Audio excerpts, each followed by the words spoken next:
Parmi les choses qui nous est obligatoire de savoir quant à notre Seigneur, le Très-Haut, est le fait que seul lui, Jalla wa Ala, a la connaissance de l'invisible.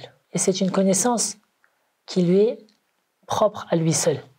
Allah Ta'ala dit وَعِنْدَهُ مَفَاتِحُ الْغَيْبِ لَا يَعْلَمُهَا إِلَّا هُ. Il détient les clés de l'invisible. Personne ne le sait si ce n'est lui. Et Allah Ta'ala dit قُلْ لَا يَعْلَمُ مَنْ فِي السَّمَاوَاتِ وَالْأَرْضِ الْغَيْبَ إِلَّا اللَّهُ. Dit personne ne connaît l'invisible des cieux et de la terre si ce n'est Allah. Il est donc malheureux de voir certaines personnes se rendre vers des devins, se rendre vers des charlatans, vers des voyants, les interroger, ou le fait de consulter même l'horoscope.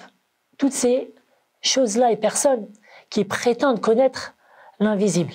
Or, tout ceci et tous ces gens-là ne sont que des menteurs, car cette science n'appartient qu'à Allah seul. Il a rapporté l'imam Muslim, d'après Safiyyata bint Abi Ubayd, d'après certaines femmes du prophète sallallahu alayhi wa sallam, que le prophète sallallahu alayhi wa sallam a dit Man ata arrafan fasa'alahu an shay'in lam tuqbal lahu salatun arba'ina yawma. Celui qui se rend chez un devin et l'interroge, juste le fait de l'interroger ne lui sera pas accepté une prière pendant 40 jours. C'est-à-dire que pendant 40 jours, il va prier, mais il n'aura pas de récompense en cela. Et ça, c'est juste pour celui qui a interrogé.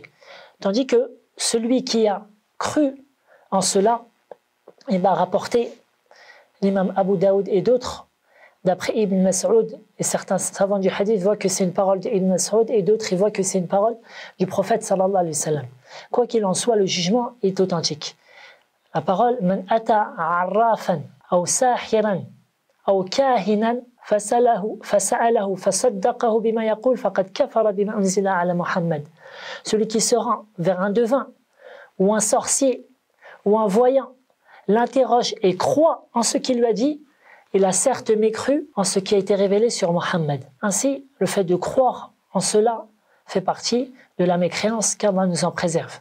Nous ne devons donc pas consulter ces gens-là, ni les interroger, ni même lire l'horoscope, qu'Allah nous préserve de tout mot.